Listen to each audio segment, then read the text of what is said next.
Namaste and Namaste. welcome to the third session of Ayurveda Thinkathon with me, Dr. Chaitali Saman, and with my guest for the third session today, Dr. Sharmila Shankar. How much should I talk about Dr. Sharmila Shankar? Doctor, you have broken the mold, for everything that I know you of. When you got a chance to take admission for MBBS through CET, you gave that up and you chose BMS instead. When you had the chance to pursue MD very successfully, you broke the mold again and then you migrated to a new continent to explore new paradigms in the practice of Ayurveda.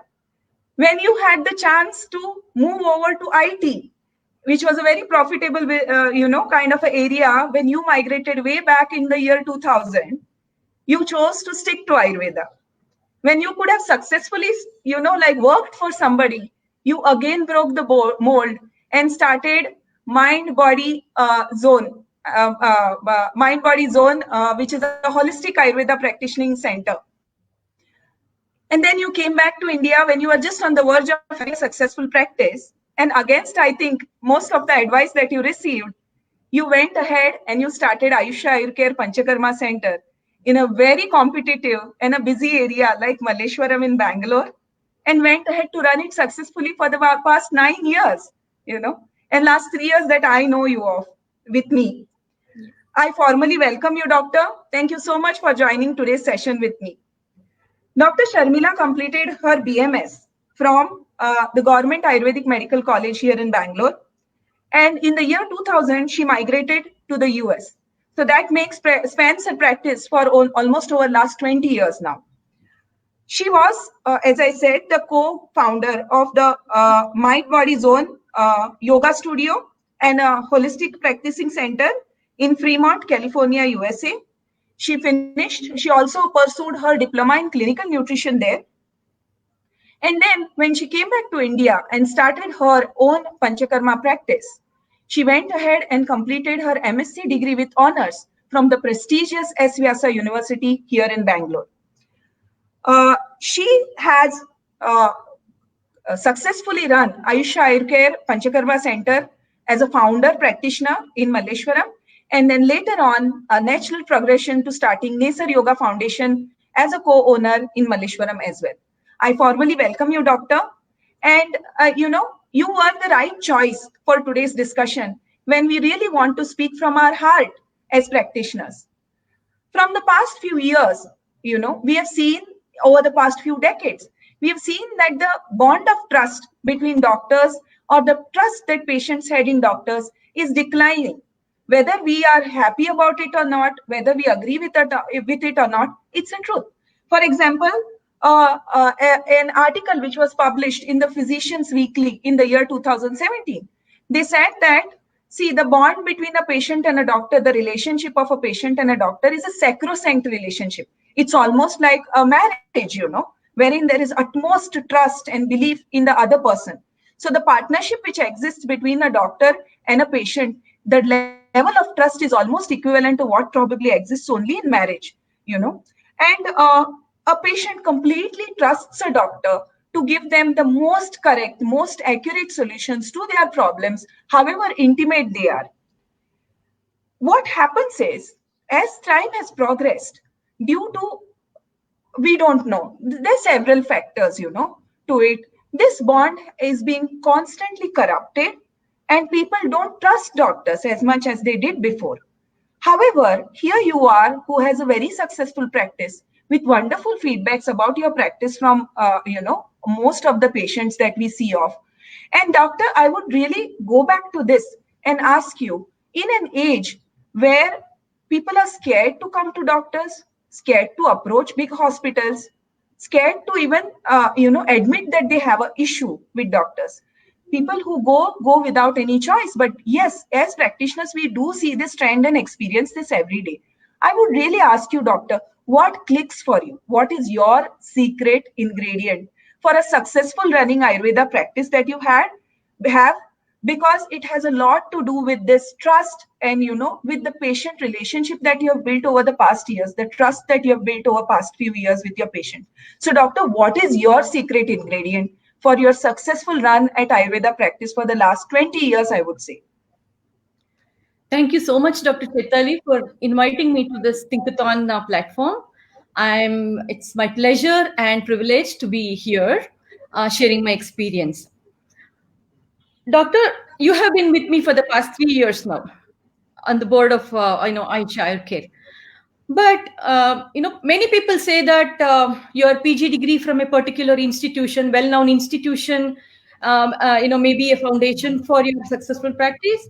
For some, it may be number of years in the Ayurveda industry that makes you a successful practitioner. Or for some, it may be a beautiful ambience that you create in a business that makes you a successful practitioner. Or it may be the way you write a skillful prescription. But all these are pillars for a successful practice, I agree, but there is a foundation underneath it.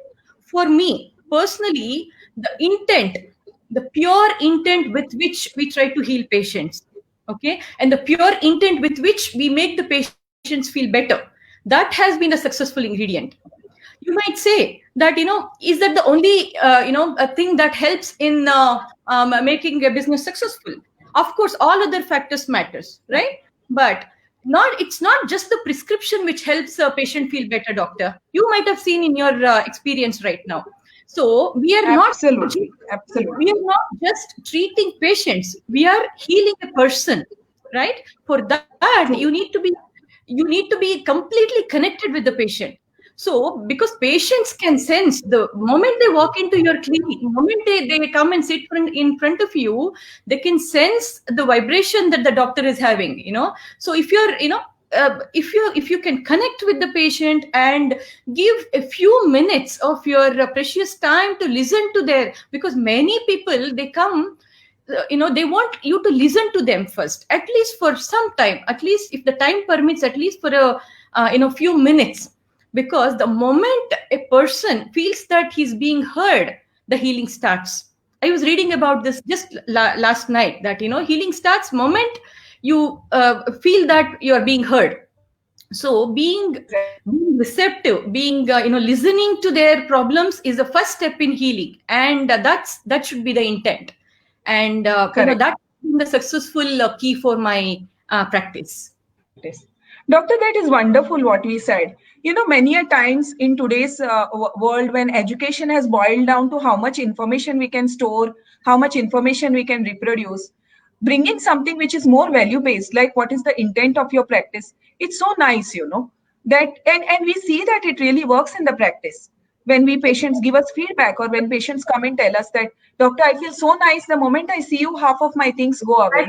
And the miraculous results sometimes, which people might otherwise ignore as placebo effect or whatever. But the bottom line is that it works, your intent, that research studies we publish. For example, there is this particular study was published in a journal of Nature Human Behavior a couple of years ago. It states exactly the same thing what you said, which is validated by scientific research, that intention of the physician, like if the physician believes that his medicine or his treatment is going to work for the patient, subconsciously he communicates that with the patient in terms of energy exchange which happens between the both, and the patient feels a lot better. So I'm so glad that, you didn't say that it's the degree or the qualification or the ambience of your clinic or whatever matters. It's the intent which makes the whole difference. Correct. Doctor, when such things are not taught in our career or in the professional courses that we undergo, such things are not taught in colleges. Maybe they are mentioned, but they are not taught in colleges. How did you learn to cultivate this culture of having the right intent when you're sitting and practicing? As you mentioned in my introduction, my initial years of practice was in the United States. So I was just a fresh graduate. I had not even completed my internship when I migrated to US. And I was fortunate to have got the opportunity to work under a very successful Ayurveda practitioner in the Bay Area, and her name is Dr. Pratichi Mathur, and she gave me a wonderful foundation. She gave me an opportunity. I was a fresh graduate. I was a fresh student, who just graduated. So I, I was on a dependent visa and all those restrictions. You know how it is because you practiced in the US, right? So you know the legalities of a practice in US. So I had to volunteer for without wasting my time initially, just to see the Ayurvedic perspective of the West, and that gave me a wonderful foundation for a practice. Later on, when I got my work permit and I started my own business, so that I felt that the commitment from the patients or the clients in US was more than 100%. When patients are committed, more than 100%, you should be able to put in 200% of your commitment, isn't Correct. it? Absolutely. Yes. Absolutely. And there, unlike here, I'm not saying everybody is like that here in India, but in US, the patients never came to you for a second opinion, isn't it? And Yes. or just to see how good you are, or just as out of curiosity. Here we see Correct, all kinds correct. of patients with different kinds of intentions, right? So Correct. that gave me a commitment to make them feel better, and that too with the limited number of resources. Resources. Correct. When I moved to US, it was in the year 2000, and Ayurveda was not that popular like how it is right now. Okay, True. now there are lots of organizations like Apna and many, and Nama and all that. But when I was there, we had very limited resources. We were dependent on single herbs many times, and the way we had to manage the practice was with your healing ability, the pure intent, than with the variety of medications that we have. And Correct. with that foundation, when I relocated to India 9 years ago, I kind of had the same module here, and which worked because I was, as you mentioned earlier, I was in a very competitive area, very busy area in Malleshwaram, and I had to in fact make sure that my module is slightly different than the rest of the practitioners. So that's when Correct. the way I connected to the patients, way I made them feel comfortable, the way I worked with them as a healer and healing their personalities more than the disease. Of course, that will follow. Okay, that gave me a strong foundation. Of course, Correct. practitioners who are listening to this conversation might think that what about the monetary benefits we get out of it? Of course, when your intent is pure, the monetary benefits will follow, doctor. You have seen Correct. 90% of Absolutely. our business. You're seeing right now that 90% of our business right now is through word of mouth referrals, isn't it? That's because, Absolutely. and people have come back to us even after 9 years, for a pain Correct. management therapy or anything. And people have come back. Many foreign patients have come back to us when there are, Correct. hundreds and Many thousands of other options. many Correct. many options. That's because of the way you treat them. That's because of the comfort you create for them. So that has Absolutely. been the successful ingredient, doctor. True. It's so nice of you to say that, doctor. Another thing I would want to say here is that, see, it's extremely satisfying, the module that you follow or the module that we follow in our clinic, of having 100% right intentions, whether it is in terms of providing relief to the patient or whether it's regarding what the basic reason why we are sitting in the clinic. Understanding what is our intention of sitting in the clinic. Why are we in the chair that we are? Correct. We are there because we really want to help people out. See, many people do not have the liberty that we both have, probably, like, where we can sit and purely follow our passion. We completely understand that. But then our intention in terms of why we are running the center also are in the right place, doctor. Like, for example, even before me, I joined you, when you were running the practice single-handedly, the intentions were in the right place, that alongside helping your patients, you also want to run a very ethically driven practice, So the good business which follows from that, does form. I don't know, it might seem very straightforward or very awkward for doctors to refer to the term business when we are running a practice. But I don't think these are the times when we should shy away from using these words. Exactly. Whenever anybody starts a business or a clinic on your own, you're an entrepreneur. And don't be shy to agree that there is a whole business aspect to your Ayurveda practice, which doesn't get taught in colleges. Yet you have to learn and follow it, So each person has their secret ingredient towards how to run it. And for Dr. Sharmila, it is her intentions as to why she's sitting in the doctor's chair, what is the purpose of doing that practice, which drives practice successfully. Still, doctor, see, even in Ayurveda, it is mentioned that a Vaidya should treat his own patients as own apta, his own family members. And you know how much energy family members consume, right? Exactly. So, Yes. it's an energy exchange which happens between the patient and the doctor. And when you have pure intention patient and giving relief for patient with your prescription, with your advice, with your intentions, it consumes a lot of energy. So it can be very draining.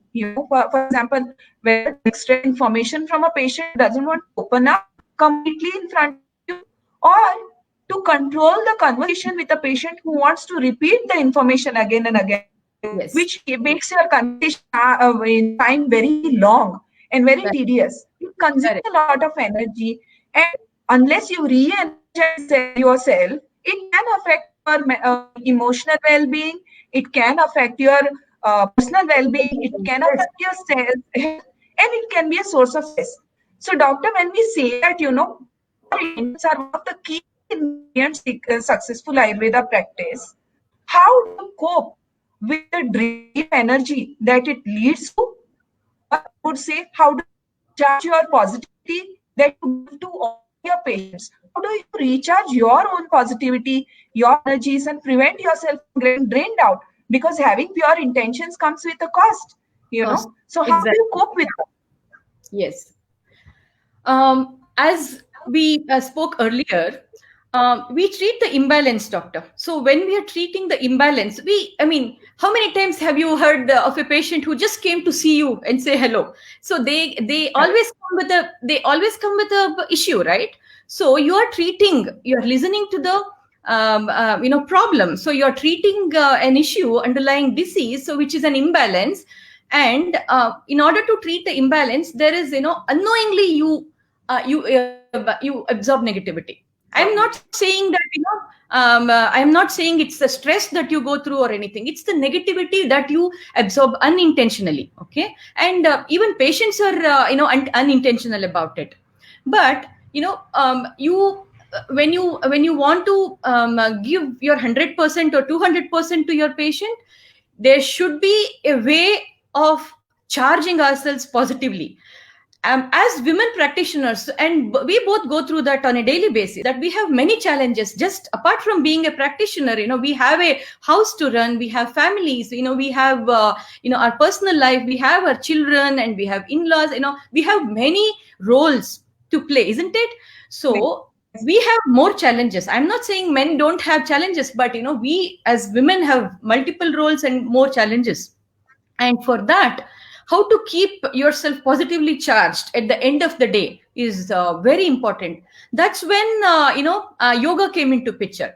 Initially, I was passionate about yoga from my childhood, but it was at this time that I wanted to pursue yoga as a career as well, as a profession as well. And initially I did my yoga instructor's course, but that was not sufficient. It didn't satisfy me. That's when I took up my master's in yoga, MSc in yoga from SVSI University.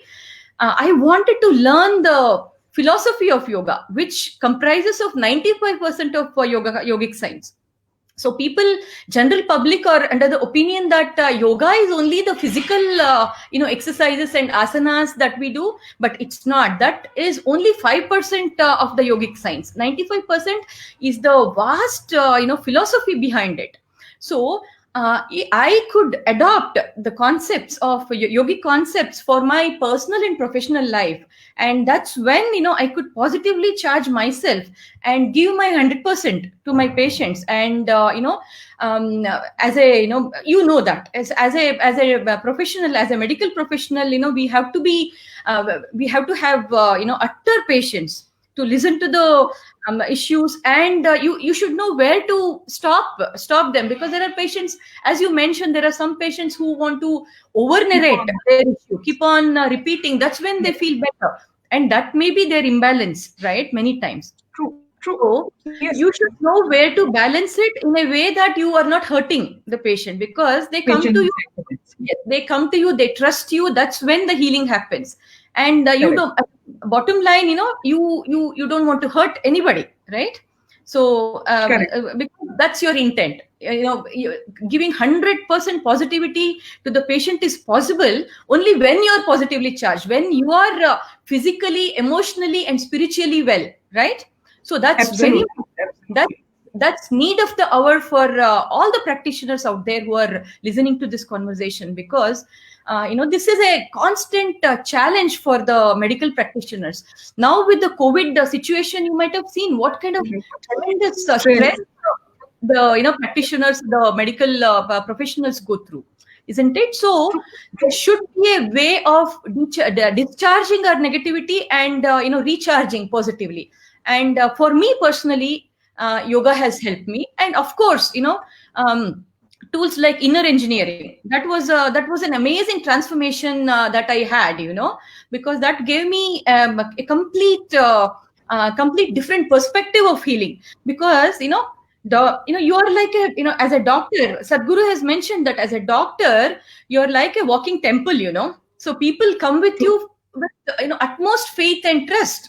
So you should be able to provide that you should be able to kind of provide that comfort, or the just like how you feel in a temple.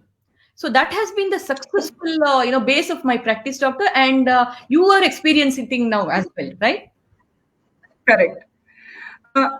See, doctor, many a time when we work together, right, as women entrepreneurs, we experience this every single day as to when we are influencing people. I wouldn't say manipulating, I would say influencing people to have better health and convincing them that when you come for Ayurveda, you are not coming to just get a prescription. There are many times when we have turned away patients by not giving them a prescription, convincing them to change their lifestyle, making them understand what is exactly wrong with their health, and increase their awareness about self. It might look like a vague discussion here, but there are so many authors and people who have said same things that you're saying. For example, there is a book called The Biology of Belief, wherein they explore the metaphysical concepts, the concept of metaphysics related to, or quantum physics related to, how and every atom in the universe, and even the ones which make up our body cells, are just pure energy. They can absorb energy and they can respond to energy. And belief of a person at the level of atomic level changes in our body, and actually changes the use of our body. Like, for example, if you make a person believe that they can come out something, it can actually have an effect on their biology. It can have biochemical effects on their humors, their body. Whether it is neuropeptides in their skin, or it is, the various chemicals in their brain, they all undergo changes when you make a patient believe. So when we influence patients positively like this, only then a practice can run, we can have a meaningful practice, I can say. And every time there is a meaningful practice, it gives way to honesty. And honesty is the crux on which medical practice, depends upon. Right? So we have to be 100 and 200% honest with our patients, whether we can help them, if we cannot help them, or if we don't have something which that they are asking for. So, our intentions of practice matter so much, and we always reflect positively.